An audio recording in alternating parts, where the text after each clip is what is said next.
త్వరగా ఏజ్ అవుతున్నామా అనుకున్న వాళ్ళందరూ ఎక్స్టర్నల్గా చాలా తీసుకుంటున్నారు జాగ్రత్తలు. స్కిన్ ద్వారా తీసుకునే మెడిసిన్స్ అంతా తీసుకుంటున్నారు త్రూ ఇంజెక్షన్స్ అని చెప్పొచ్చు వివిధ రకాలుగా.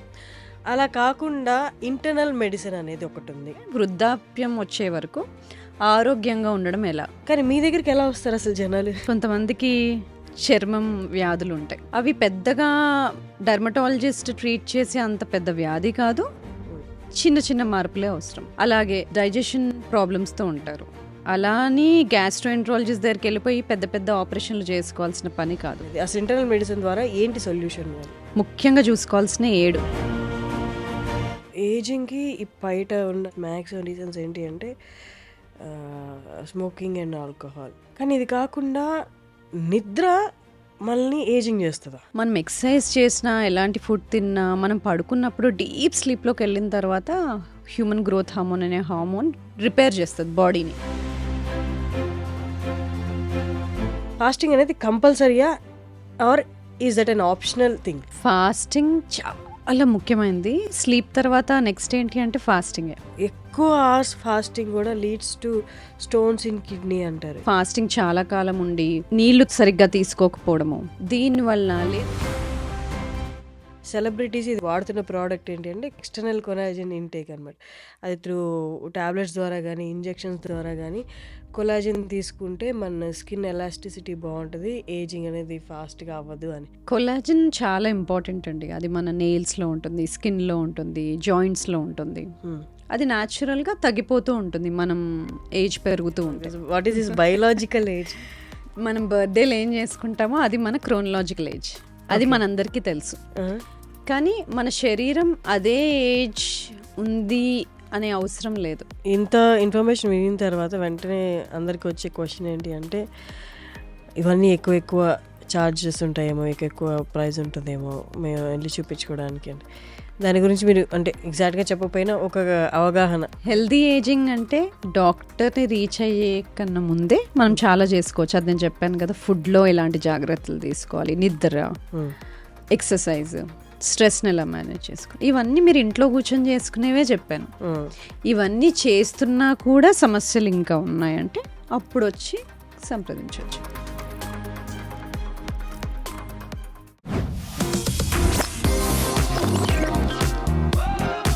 Hello guys, welcome to iDream media, welcome to talk show with Harshini.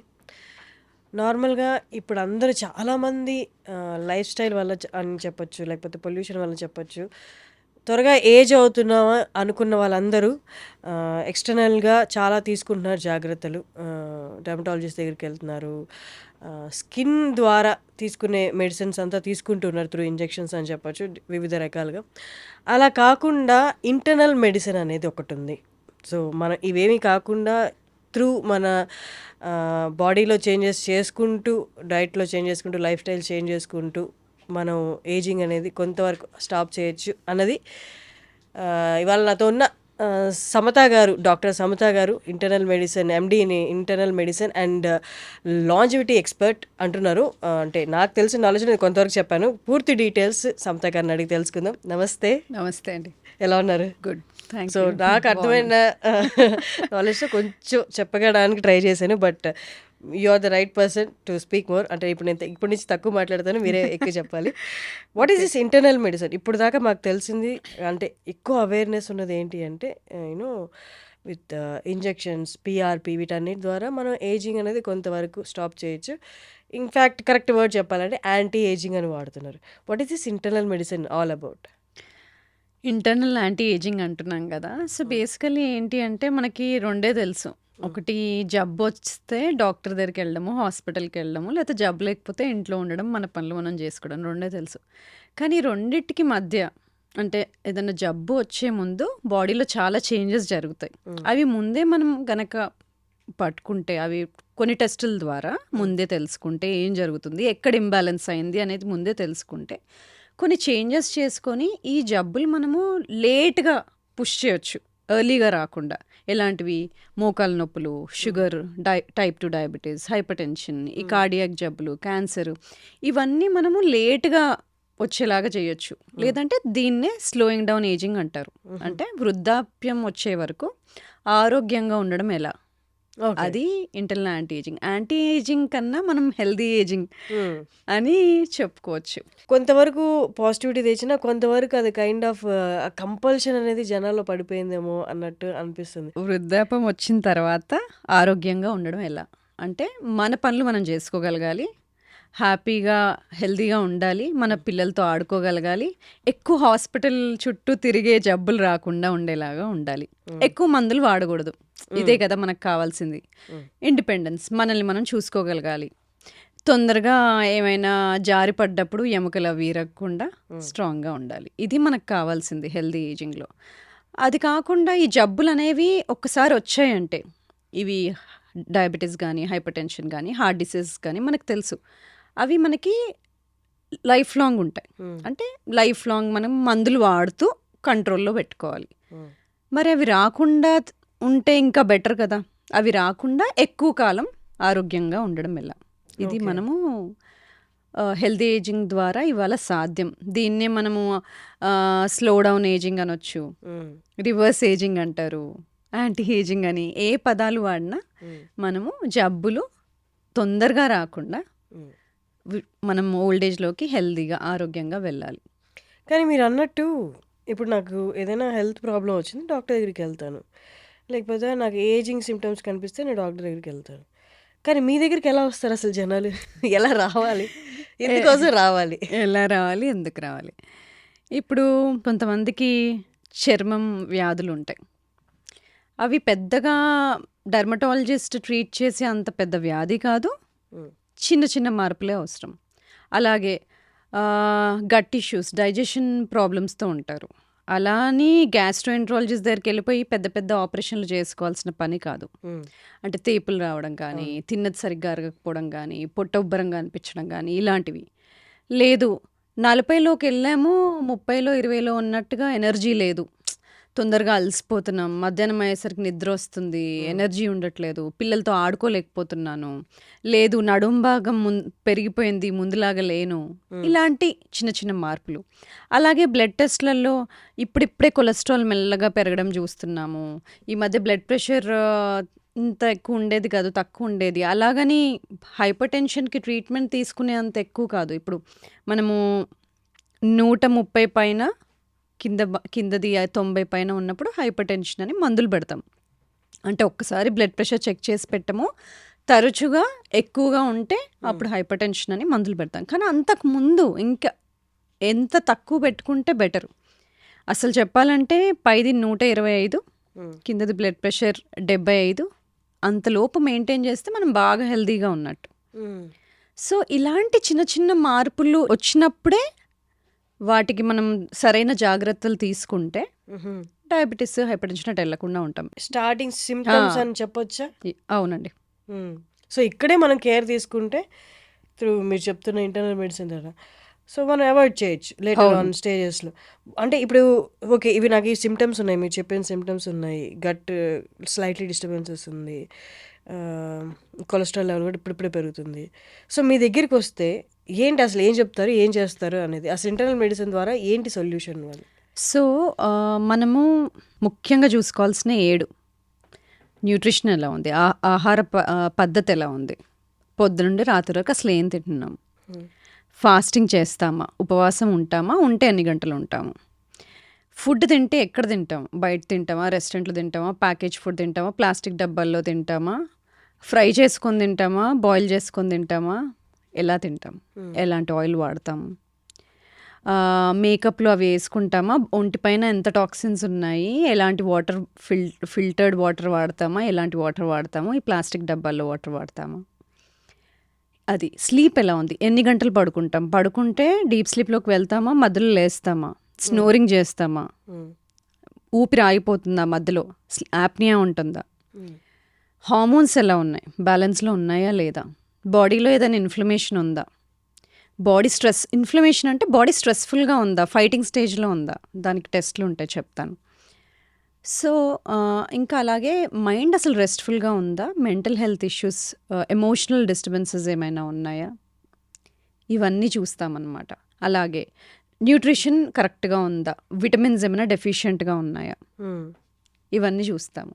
So ఏ ప్రాబ్లంతో వచ్చినా ఫుడ్ ఎలా ఉంది, వాటర్ ఎలా ఉంది, టాక్సిన్స్ ఏమైనా వెళ్తున్నాయా, హార్మోనల్ బ్యాలెన్స్ ఉందా, ఎమోషనల్ హెల్త్ బాగుందా, ఎక్సర్సైజ్ ఉందా, హైడ్రేషన్ ఉందా, స్ట్రెస్ని రిలీవ్ చేసుకోవడానికి ఏం పద్ధతులు వాడుతున్నారు, బ్రీదింగ్ అలాంటివి, ఇలాంటివన్నీ చూస్తాం అన్నమాట. సో ఎక్కడెక్కడ ఇంబ్యాలెన్స్ ఉందో, ఎక్కడైతే మిస్టేక్స్ చేస్తున్నామో అక్కడ వాటిని కరెక్ట్ చేస్తూ వెళ్ళడం. ఓకే. సో అంటే ఇప్పుడు మీరు అన్నట్టు ఏజింగ్కి ఇప్పుడున్న బయట ఉన్న రీజన్స్, మ్యాక్సిమం రీజన్స్ ఏంటి అంటే smoking and alcohol and pollution. కానీ ఇది కాకుండా నిద్ర మనల్ని ఏజింగ్ చేస్తుందా? అవును, సరిగ్గా నిద్ర. అసలు నిద్రలో చాలా బ్రహ్మాండమైన బెనిఫిట్స్ ఉంటాయి. మనం పడుకున్నప్పుడు చాలా జరుగుతాయి. యాక్చువల్లీ మనం లేచిన దానికన్నా పడుకున్నప్పుడే బెనిఫిట్స్ ఎక్కువ ఉంటాయి. మనం ఎక్సర్సైజ్ చేసినా, ఎలాంటి ఫుడ్ తిన్నా, మనం పడుకున్నప్పుడు డీప్ స్లీప్లోకి వెళ్ళిన తర్వాత హ్యూమన్ గ్రోత్ హార్మోన్ అనే హార్మోన్ రిపేర్ చేస్తుంది బాడీని. ఏవైతే టాక్సిన్స్ ఉన్నాయో అవి ఎలిమినేట్ చేయడము, మసిల్స్ రిపేర్ చేయడము, మజిల్ బిల్డ్ చేయడము, గ్రోత్ చిన్నపిల్లలు, ఇవన్నీ పడుకున్నప్పుడే జరుగుతాయి. అది కాకుండా మనకి బాడీలో క్లీనప్ ప్రాసెస్కి లింఫాటిక్ సిస్టమ్ ఎలా ఉంటుందో బ్రెయిన్లో లింఫాటిక్ సిస్టమ్ అని ఉంటుంది. అంటే టాక్సిన్స్ క్లియర్ అప్ సిస్టమ్, అది కూడా పడుకున్నప్పుడు డీప్ స్లీప్లో నిద్రలోనే జరుగుతుంది. సో ఇలాంటి రిపేర్, రికవరీ పడుకున్నప్పుడు జరుగుతాయి కాబట్టి హార్మోనల్ బ్యాలెన్స్ కూడా మెయింటైన్ అవుతుంది.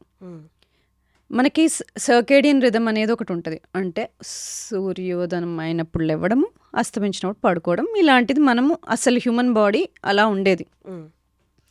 కానీ ఇప్పుడు ఇన్ని ఆర్టిఫిషియల్ లైట్స్, ఇలాంటి డెస్క్ జాబ్స్, వేరే టైమ్ జోన్స్తో పనిచేయడము, దీంతో ఇంటర్నల్ బాడీ సిస్టమ్ కూడా దెబ్బతినింది. పడుకోవాల్సిన టైంకి పడుకోకపోవడము, లైట్ వల్ల పడుకోలేకపోవడము, ఇలాంటివన్నీ. ఇంకోటి, బాగా తినేసి కడుపు నిండుగా ఉన్నప్పుడే పడుకోవడము, ఇలాంటివన్నీ చేయడం వల్ల డీప్ స్లీప్లో పోలేకపోవడము, బాడీ రిపేర్ అవ్వకపోవడము, దానివల్ల హార్మోనల్ ఇంబ్యాలెన్సెస్, ఇన్ఫర్టిలిటీ ఇష్యూస్, ఇవన్నీ చూస్తూ ఉంటాం. సో అందుకని స్లీప్ చాలా ముఖ్యం, చాలా ఇంపార్టెంట్. అందుకని ఇప్పుడు స్లీప్ మానిటర్ చేయడానికి స్లీప్ రింగ్స్ అని ఇవన్నీ వస్తున్నాయి. అంటే పడుకుంటే ఎంత డీప్ స్లీప్లోకి వెళ్తున్నాడు, ఆర్ఎం రెస్ట్ఫుల్ స్లీప్ అనేది మనకు స్టేజెస్ ఉంటాయి. స్లీప్లో స్టేజెస్, దానిలో ఆర్ఎం స్లీప్ అనేది గుడ్ రెస్ట్ఫుల్ స్లీప్. ఆ స్టేజ్లో ఎంతసేపు ఉంటున్నారు, కనీసం 6-7 గంటలు పడుకుంటున్నామా లేదా. లేట్ నైట్ ఈటింగ్ అంటే 9 తర్వాత ఫుడ్ తిని అరౌండ్ 11 అలాగా, లేకపోతే 10:30 అలా పడుకుంటే ఇది కూడా ఏజింగ్కి రీజనా? సో పడుకున్నప్పుడు డైజెషన్ ఆగిపోవాలి. మనం తిన్నాక నెక్స్ట్ 2 hours వరకు డైజెషన్ సిస్టమ్ నడుస్తూనే ఉంటుంది. ఆ ఫుడ్ పొట్టలో నుండి ఇంటెస్టైన్స్కి వెళ్ళాలి, డైజెషన్ ప్రాసెస్ అంతా కంప్లీట్ అవ్వాలి. దానికో 2-3 గంటలు పడుతుంది. ఆ తిన్న 2-3 గంటల లోపే నిద్రపోయాము అంటే ఆ డైజెస్టివ్ సిస్టమ్ నడుస్తూనే ఉంటుంది. ఇంకా రిపేర్ సిస్టమ్ యాక్టివేట్ అవ్వడానికి టైం ఎక్కడిది. అందుకే తిన్న 2-3 గంటల తర్వాత పడుకోమని చెప్తాం. లేదంటే మీ స్లీప్ టైమింగ్ ఏంటో దానికన్నా 2-3 గంటల ముందు తినేయాలి అని. అంటే డైజెషన్ ప్రాసెస్ అయిపోవాలి. అది ముఖ్యమైన రీజన్. అది కాకుండా ఎంతోమంది ఫుడ్ రిఫ్లెక్స్ అవ్వడము, ఇవన్నీ సిమ్టమ్స్ ఉంటూ ఉంటాయి. దానికి సింపుల్ సొల్యూషన్ ఎర్లీగా తినడం. అది కాకుండా అప్పటికి డైజెషన్ అయిపోయి ఉండాలి, స్టమక్ ఎంటీగా ఉండాలి. ఇవి ఇంపార్టెంట్. అలాగే మనం ఎప్పటి నుంచో రిలీజియన్ వైజ్గా తీసుకుని ఎవరి రిలీజియన్లో వాళ్ళకి అన్ని రీజియన్లో సేమ్గా ఉన్నది ఏంటి అంటే ఫాస్టింగ్. అవును, కొందరు శుక్రవారం ఉంటారు, కొందరు శనివారం ఉంటారు, కొందరు సోమవారం ఉంటారు. ఏ రిలీజియన్లో ఫాస్టింగ్ అనేది మాత్రం కంపల్సరీ ఉంది. బట్ లేటర్ ఆన్ ఈ లైఫ్ స్టైల్ చేంజెస్, ఈ లేట్ నైట్ షిఫ్ట్స్, వర్క్స్ వల్ల ఫాస్టింగ్ అనేది చాలామంది చెయ్యట్లేదు ఇప్పుడు. అవును, రిలీజియన్గా తీసుకున్నా, యాజ్ ఎ డాక్టర్గా మీరు సజెస్ట్ చేసిన ఫాస్టింగ్ అనేది కంపల్సరీయా or is that an optional thing? Fasting చాలా ముఖ్యమైనది. స్లీప్ తర్వాత నెక్స్ట్ ఏంటి అంటే ఫాస్టింగే.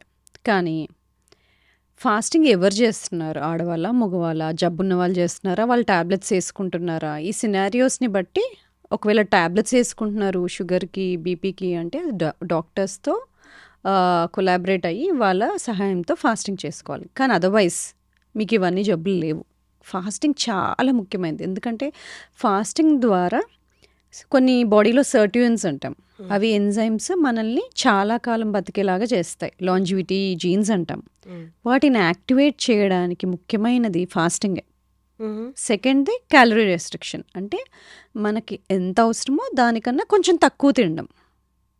దాని డైటింగ్ అని రకరకాల పదాలు వాడతారు, కానీ సింపుల్గా చెప్పాలంటే క్యాలరీ రెస్ట్రిక్షన్ అంటే ఓవర్ ఈట్ చేయకూడదు. అవసరానికి మించి తినకుండా ఉన్నప్పుడు, ఇంకా ఫాస్టింగ్ చేసినప్పుడు, ఇంకా ఎక్సర్సైజ్ కరెక్ట్గా చేసినప్పుడు మనం చాలా కాలం బతికే జీన్స్ యాక్టివేట్ అవుతాయి, లాంజివిటీ జీన్స్. అది కాకుండా బాడీకి ఒక రిపేర్ ప్రాసెస్ ఉంటుంది. ఎప్పుడైనా సిస్టమ్ రాంగ్ వెళ్ళిందనుకోండి, మ్యానుఫ్యాక్చరింగ్ యూనిట్ ఉంది, ఏవైనా మెషిన్స్ తయారవుతున్నాయి, సరిగ్గా మెషిన్ కోడ్ అయినట్టు తయారవ్వకపోతే అది క్లియరప్ చేసేస్తుంది. సేమ్ బాడీలో క్లియరప్ ప్రాసెస్ని ఆటోఫేజీ అంటాం. సరిగ్గా సెల్స్ క్లీనప్ ప్రాసెస్ అవ్వకపోతే అది అవసరం లేని టాక్సిన్స్ని రిలీజ్ చేస్తుంది. అది మంచిది కాదు. సో ఆ క్లీనప్ ప్రాసెస్ ఆటోఫేజీని స్టిమ్యులేట్ చేయడానికి కావాల్సింది ఫాస్టింగ్. సింపుల్. సో ఆ ఫాస్టింగ్ ఎంతో 2-3 రోజులు అవ్వాల్సిన అవసరం లేదు.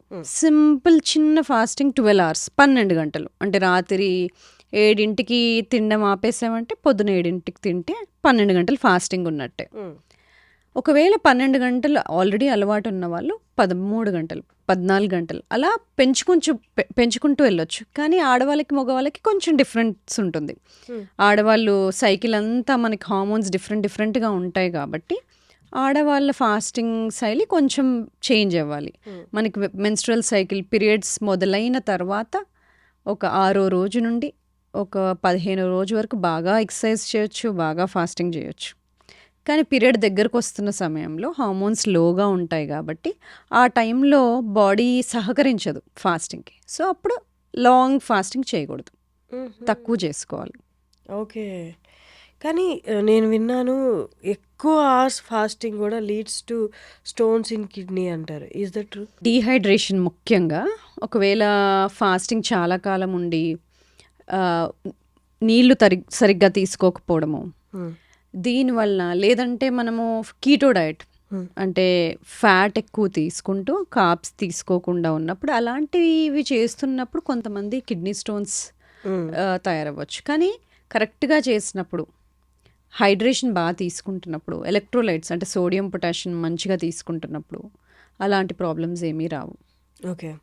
అండ్ ఇంకొకటి మార్కెట్లో బాగా సేల్ అవుతున్న product and the same time చాలామంది సెలబ్రిటీస్ ఇది వాడతారని వాడుతున్న ప్రోడక్ట్ ఏంటి అంటే కొలాజిన్, ఎక్స్టర్నల్ కొలాజిన్ ఇంటేక్ అనమాట. అది త్రూ టాబ్లెట్స్ ద్వారా కానీ ఇంజెక్షన్స్ ద్వారా కానీ కొలాజిన్ తీసుకుంటే మన స్కిన్ ఎలాస్టిసిటీ బాగుంటుంది, ఏజింగ్ అనేది ఫాస్ట్గా అవ్వదు అని. సో మీరు చెప్పండి, ఇజ్ దట్ కరెక్ట్? కొలాజిన్ చాలా ఇంపార్టెంట్ అండి. అది మన నెయిల్స్లో ఉంటుంది, స్కిన్లో ఉంటుంది, జాయింట్స్లో ఉంటుంది. అది న్యాచురల్గా తగ్గిపోతూ ఉంటుంది మనం ఏజ్ పెరుగుతూ ఉంటే. అవును, ఏజ్ పెరుగుతున్నప్పుడు అది తగ్గిపోతుంది కాబట్టి యాడ్ చేసుకోవడం వల్ల మన skin health, hair health, joint health బాగుంటుంది. అయితే కొలాజిన్లో వేరే వేరే రకాలు ఉంటాయి. పౌడర్స్ ఉంటాయి, టాబ్లెట్స్ ఉంటాయి, దానిలో మళ్ళీ పెప్టైడ్స్ అని ఉంటాయి. పెప్టైడ్స్ అంటే చిన్న చిన్న మాలిక్యూల్స్ బాడీలోకి బాగా వెళ్తాయి, సెల్స్లోకి బాగా వెళ్తాయి. కొలాజిన్ పెప్టైడ్స్ మంచివి. అలాగే దాంట్లో మెరీన్ కొలాజిన్, బొవైన్ కొలాజిన్ అంటే ఆవుల నుండి వచ్చే collagen, sea food, sea water, sea animals నుండి వచ్చే కొలాజిన్, 2 రకాలు ఉంటాయి. కొంతమందికి సీ ఫుడ్ ఎలర్జీ ఉంటుంది, వాళ్ళకి మెరీన్ కొలాజిన్ సూట్ అవ్వదు. కాబట్టి మనకి ఏది సూట్ అవుతుందో అవ్వదో చూసుకోవాలి. ఒకరు అది వాడుతున్నారు కదా అని సేమ్ కాపీలాగా వాడకుండా డాక్టర్ దగ్గరికి వెళ్ళి మనకి ఏది సూట్ అవుతుందో కనుక్కొని, మనకి ఎలర్జీస్ ఏమున్నాయి ఏంటి తెలుసుకొని తీసుకోవాలి. అలాగే మార్కెట్లో చాలా ప్రోడక్ట్స్ ఉన్నాయి. చాలా పెద్ద బిజినెస్ అది. ఇప్పుడు కొలాజిన్ అనేది పౌడర్స్ ఫార్మాట్లో వస్తుందని చాలామంది సజెస్ట్ చేస్తున్నారు. అంటే బట్ కానీ అవి సర్టిఫైడ్ ప్రోడక్ట్సా లేదా చూసుకోవాలి. హౌ డు దే, అంటే సర్టిఫైడ్, మనకి సర్టిఫైడ్ ప్రోడక్ట్స్ అంటే FSSAI, GMP సర్టిఫైడ్ అని ఇలా ముద్రలు ఉంటాయి. ఆ సర్టిఫైడ్ ప్రోడక్ట్సా లేదా అని ఆ మార్క్స్, ట్రేడ్ మార్క్స్ చూడాలి మనం కొంటున్నప్పుడు. అలా చూసుకొని తీసుకోవడం బెటర్. అండ్ పెప్టైడ్స్ అన్నారు కదా, కొలాజిన్ పెప్టైడ్స్, అది ఎలా దొరుకుతుంది? అంటే ఎట్లా? కొలాజిన్ పెప్టైడ్స్ కూడా మనకి పౌడర్ ఫామ్లోనే దొరుకుతుంది. అంటే ఈజీగా డైజెస్ట్ అయిపోతుంది, ఈజీగా బాడీకి అబ్జార్బ్ అయిపోతుంది.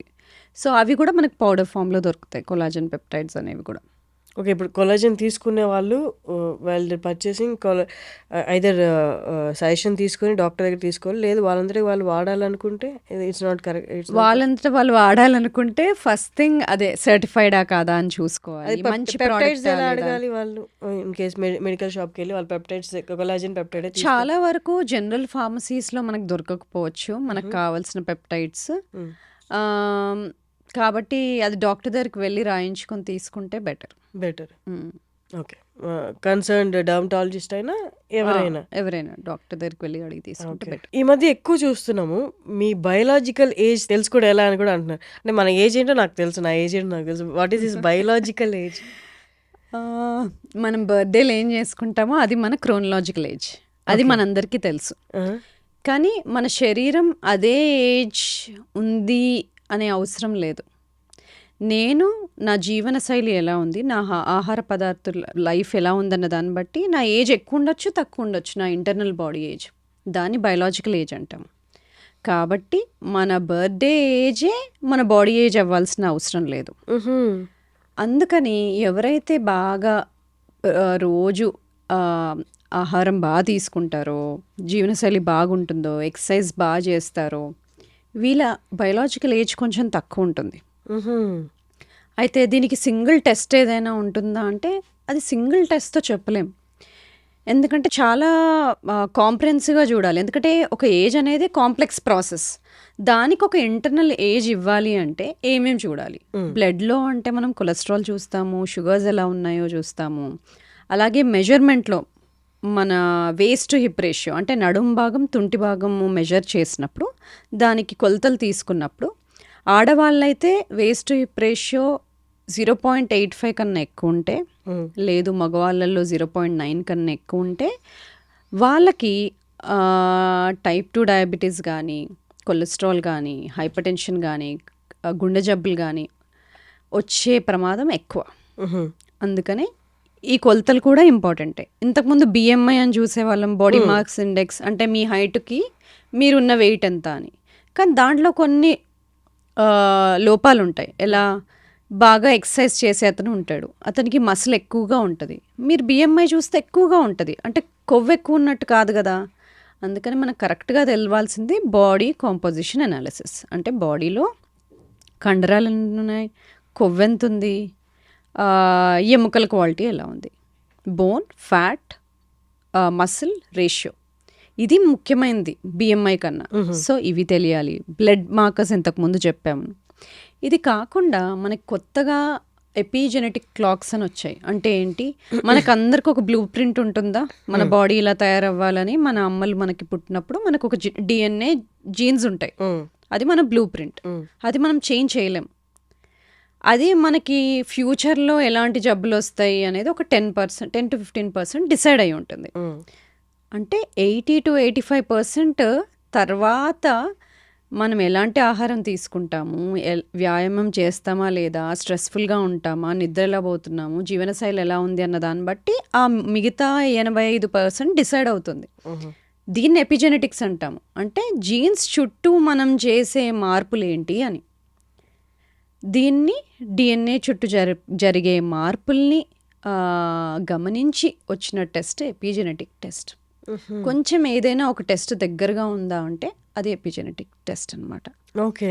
కాకపోతే ఆ సింగిల్ టెస్ట్ చూడకూడదు. నేను ఇంతకుముందు చెప్పిన విధంగా బ్లడ్లో ఎలా ఉన్నాయి చేంజెస్, ఈ హిస్టరీ ఎలా ఉంది, ఎపిజెనెటిక్ టెస్ట్ అనేది బయలాజికల్ ఏజ్ తెలుసుకునేడానికి అవకాశం ఉంది. అయితే ఇప్పుడు ఈ లాస్ట్ 3-4 సంవత్సరాల్లో వచ్చిన టెస్ట్ ఇది. ఫ్యూచర్లో మనకి ఇంకా కొత్త టెస్ట్లు వస్తాయి, కానీ బేసిక్స్ మనం మర్చిపోకూడదు.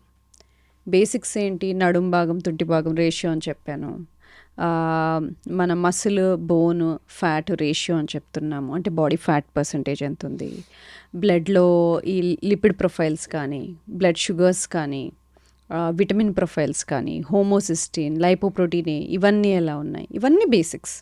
వీటితో పాటు ఆ డిఎన్ఏ చుట్టూ జరిగే మార్పులు, ఇవన్నీ మనం తెలుసుకుంటాం. ఓకే, బయలాజికల్ ఏజ్ ఏంటి తెలుసుకున్నాం, ఇలా ఉంది. ఇప్పుడు నెక్స్ట్ ఏంటి? ఏజ్ తగ్గించుకోవచ్చా? నెక్స్ట్ ఏంటి, ఎలా తగ్గించుకోవచ్చు, తగ్గిస్తే ఎలా తగ్గించాలి? ఫస్ట్ వ్యాయామం చేస్తున్నారా లేదా? అస్సలు చేయని వ్యక్తి అయితే మొదలు పెట్టాలి. ఎలా? వారానికి కనీసం 150 నిమిషాలు మోడరేట్ ఎక్సర్సైజ్, అంటే బ్రిస్క్ వాకింగ్ కానీ, యోగా కానీ, స్విమ్మింగ్ కానీ, ఏరోబిక్స్ కానీ ఇలాంటివి. లేదంటే 75 నిమిషాలు ఫాస్ట్ హై ఇంటెన్సిటీ ఎక్సర్సైజ్, అంటే ఫాస్ట్ బైకింగ్, హైకింగ్ ఇలాంటివి. కానీ ఇవి చేస్తే సరిపోతుందా? లేదు.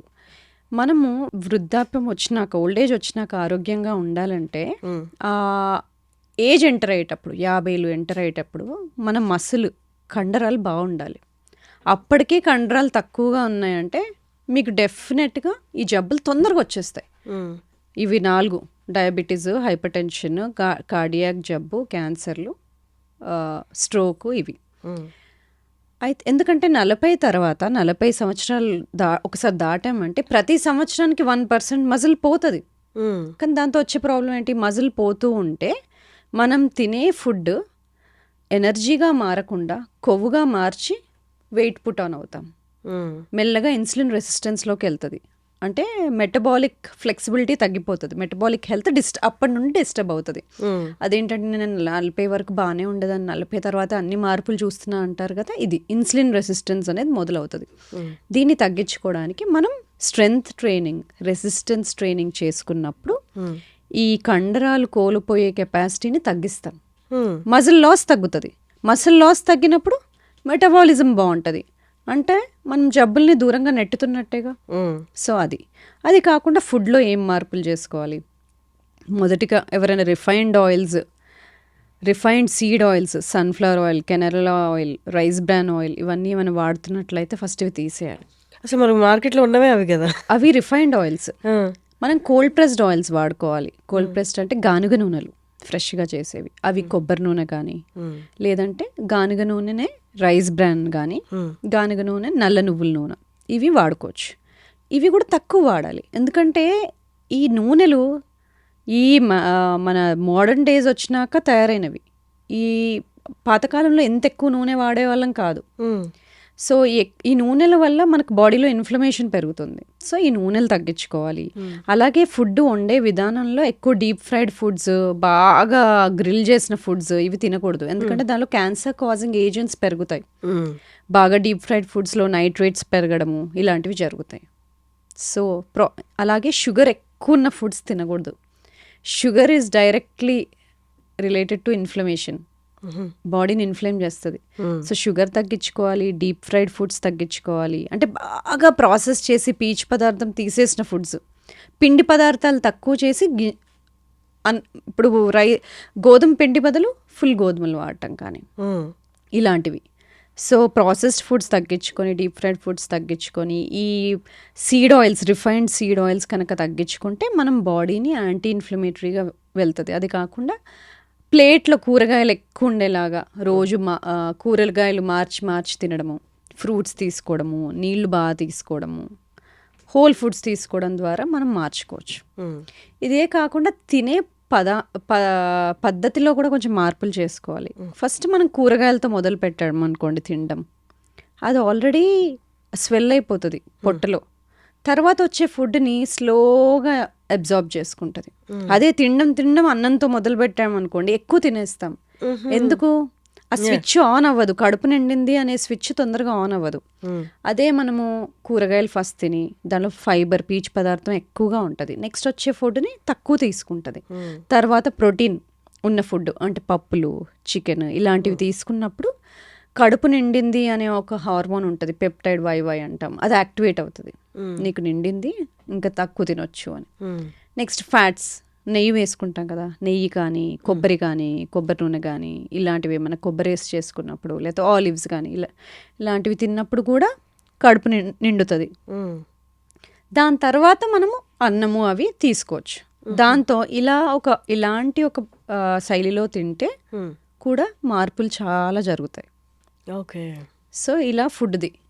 స్లీప్ కనీసం 6 నుండి 8 గంటల వరకు రోజు సేమ్ టైం పడుకొని లేసేటట్టుగా ప్లాన్ చేయాలి. బాడీకి కూడా ఒక అలారం ఉంటుంది, బాడీకి కూడా ఒక క్లాక్ ఉంటుంది.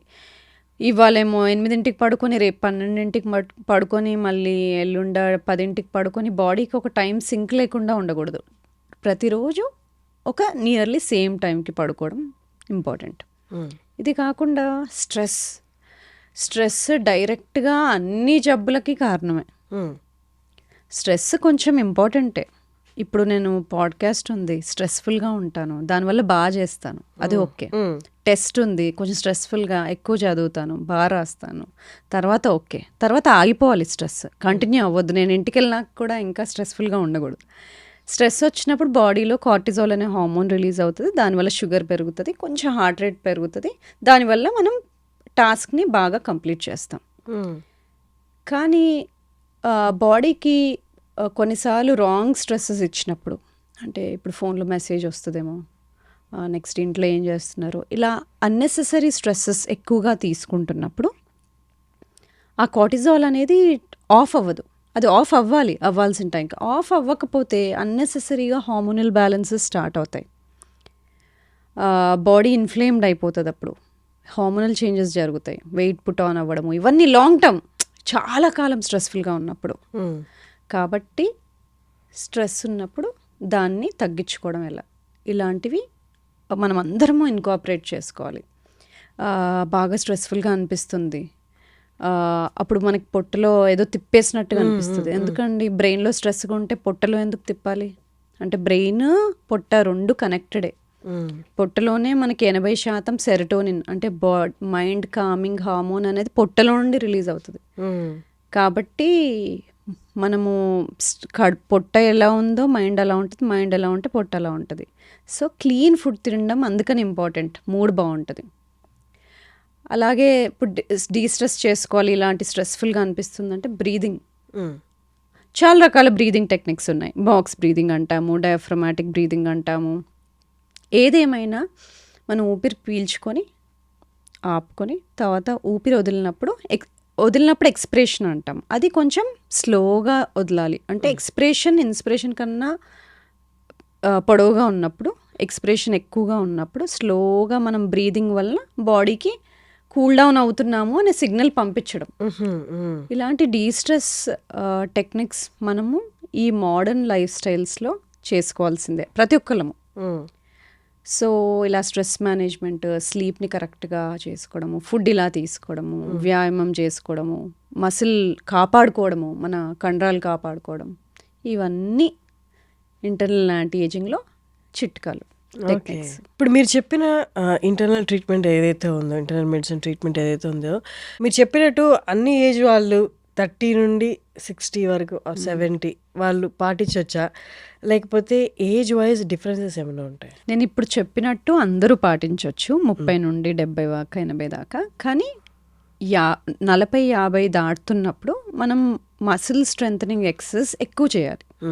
దానివల్ల మనం కండరాలు కోల్పోకుండా ఉంటాం. ఇంతకుముందు చెప్పినట్టు 40 తర్వాత మనం కండరాలు తగ్గిపోతాయని చెప్పాను కదా, దానివల్ల సమస్యలు వస్తాయి. కాబట్టి స్ట్రెంగ్త్ ట్రైనింగ్ అనేది, అంటే మన మసిల్స్ని కాపాడుకోవడానికి ఎక్సర్సైజ్లు మనం ఇంకొంచెం ఎక్కువ చేసుకోవాలి 50 దాటిన తర్వాత. ఇప్పుడు గట్ రిలేటెడ్, అంటే మన పొట్టకి మంచి బ్యాక్టీరియా కావాలంటే ప్రోబయోటిక్స్ తీసుకోవాలని చెప్పి మనకి మార్కెట్లో కూడా, ఈవెన్ సూపర్ మార్కెట్లో కూడా అవైలబుల్ ఉన్నాయి. ఇవి తీసుకుంటే మీకు ప్రోబయోటిక్స్ డెవలప్ అయ్యి గట్ హెల్త్ బాగుంటుంది అని. అవన్నీ డైరెక్ట్గా వెళ్ళిపోయి అవి వాడేయచ్చా? అంటే కన్సల్టేషన్ లేదా ఎవరినైనా డాక్టర్ని కన్సల్ట్ అవ్వకుండా తీసుకోవచ్చా? మీకు జబ్బులు ఏం లేవనుకోండి, డైజెషన్ బాగుంది, పొద్దున బాగా లేస్తున్నారు, బాగా నిద్రపోతున్నారు, ఎనర్జీ బాగుంది, మీ డే టు డే పనులు బాగా చేసుకుంటున్నారు అంటే ఏమీ అవసరం లేదు ప్రోబయోటిక్స్.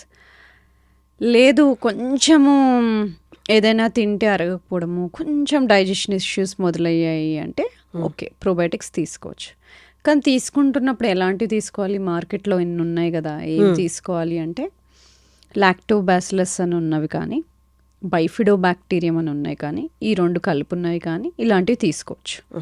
లేదు మీకు స్పెసిఫిక్గా ప్రాబ్లమ్స్ ఉన్నాయి, పేగులకు సంబంధించిన ప్రాబ్లమ్స్, ఇన్ఫ్లమేటరీ బవల్ డిసీజ్, లేకపోతే ఇన్ఫ్లమేటరీ ఇరిటబుల్ బవల్ సిండ్రోమ్, ఇలాంటి స్పెసిఫిక్ ప్రాబ్లమ్స్ ఉన్నాయి అంటే అది డాక్టర్ని కన్సల్ట్ అయ్యి తీసుకోవాలి. లేదు స్కిన్ ప్రాబ్లమ్స్ ఉన్నాయి, స్కిన్ ర్యాషెస్ వస్తున్నాయి, ఎగ్జిమా వస్తుంది, ఎక్కువ తలనొప్పులు వస్తున్నాయి, కొన్నిసార్లు గట్ని కూడా కరెక్ట్ చేసుకోవాలి. హ్మ్.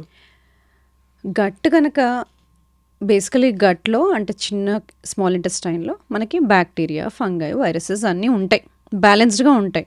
మనం వాటికి హెల్ప్ చేయాలి, అవి మనకి హెల్ప్ చేస్తాయి. మనం తిన్న ఫుడ్లో నుండి కూడా కొన్ని అవి వైటమిన్స్ మనకి తీసిస్తాయి. సో అందుకని మనం హెల్తీగా పెట్టుకోవాలి. హుహు.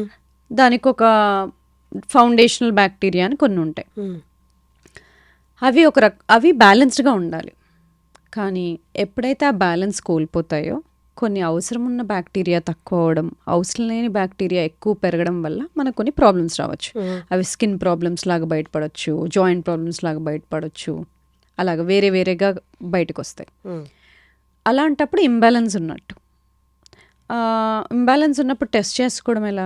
Hmm. మనకి గట్ మైక్రోబయోమ్ అనే టెస్ట్ ఉన్నాయి, వాటి ద్వారా మనం టెస్ట్ చేసుకొని చూసుకుంటాం. గట్ మైక్రోబయోమ్ అనే టెస్ట్ ద్వారా, మైక్రోబయం గట్ మైక్రోబయోమ్ బయోమ్ ఆ టెస్ట్ ద్వారా మనకు అసలు ఏం బ్యాక్టీరియా గ్రో అవుతున్నాయి, ఉండాల్సినవి ఉన్నాయా, అవసరం లేనివి ఎక్కువ పెరుగుతున్నాయా, ఏమైనా అవసరం లేని పదార్థాలు రిలీజ్ అవుతున్నాయా, ఇలాంటివన్నీ చూసుకుంటాం అన్నమాట.